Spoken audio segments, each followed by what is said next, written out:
Kāpostīteņi ir viens no maniem mīļākajiem ēdieniem ziemā.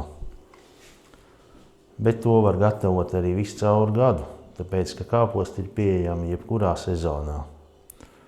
Un šoreiz es nolēmu pagatavot, tas būs eksperiments, es nolēmu pagatavot kāpostīteņus no Ķīnas kāposta, jo to lapas varētu būt mīkstākas, elastīgākas un līdz ar to vieglāk ietīt pildījumu. Šis ir eksperiments būtībā, bet es gribu redzēt, kas sanāks. Tā kā parādīšu arī YouTube, kā es to daru, kā es to taisu.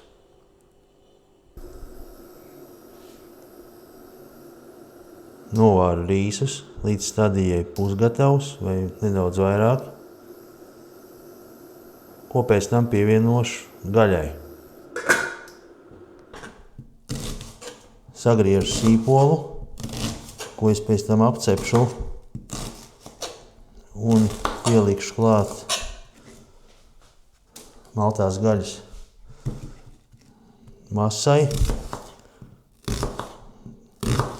Sīpolis apcepšu ar tomātu pastu. Un tas viss iegūs vēl tādu foršāku papildu aromātu. Sagriežu diezgan smalki. Un tad, kad apcepsies, tad viss būs ļoti forši. Tā uz lēnas uguns sākam sutināt sīpolu.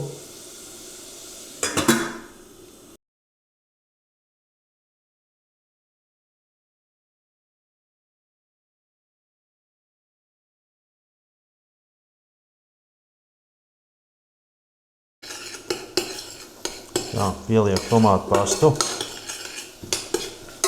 samaisu un sutināšu vēl kaut kādas dažas minūtes, 2, 3, 4, kaut kā tā.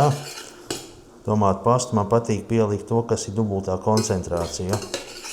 Viņa ir foršāka. Viss ir procesā. Viss ir procesā un drīz jau ņemšu nost. Tā. Sīpoli ir gatavi.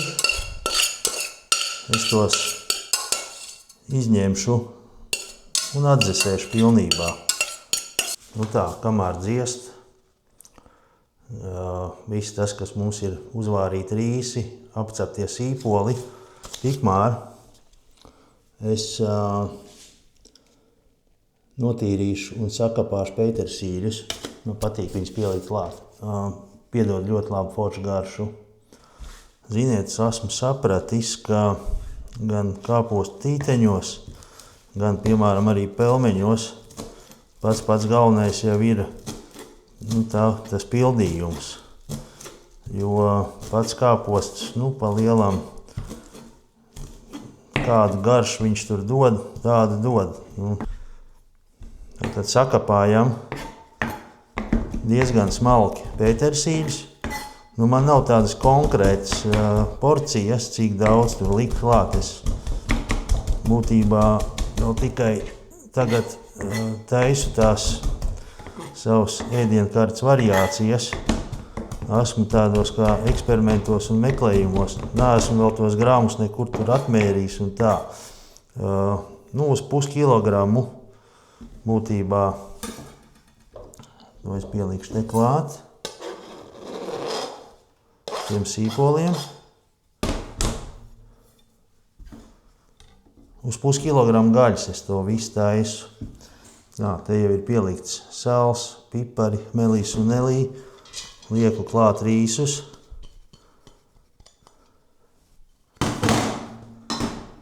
Un lieku klāt apcepto sīpolu ar tomātu pastu un sakapāto petersīli.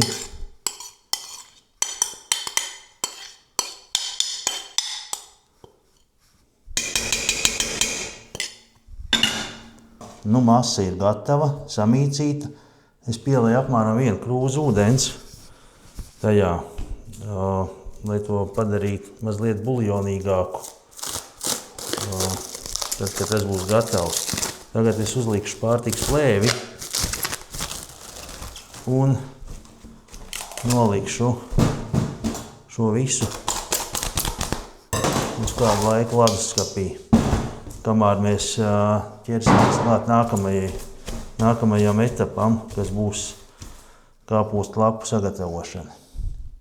Šoreiz es izmantošu Ķīnas kāpostu, tāpēc nolēmu pamēģināt. Biju redzējis, ka tas ir foršs efektīvs veids. Es jau lapus atdalīju, apgriezu, cietās malas nogriezu nost. Tagad es likšu katlā un apvārīšu viņas.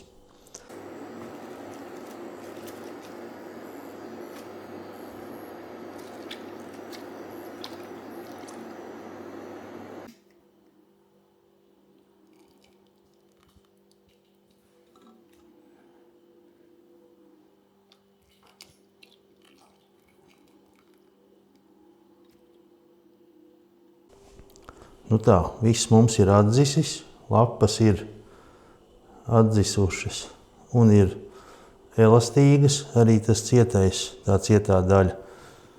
Un tagad es likšu iekšā pildījumu un rulēšu viņu ciet. Es laikam šoreiz bišķiņ pa daudz ieliku, tas nekas. Un es uzreiz lieku katlā. Daudz man nesanāca katlā apakšā šitī. Ko es daru, lai nav jātaisa nekādas speciāls mērces ar visādiem miltiem, krējumiem un nezinu, ko citais. Ņemu vienkārši tomātu sulu, ielēju tā, lai nosadz, lieku uz plīts, vāku virsū un sautēšu apmēram 40 minūtes.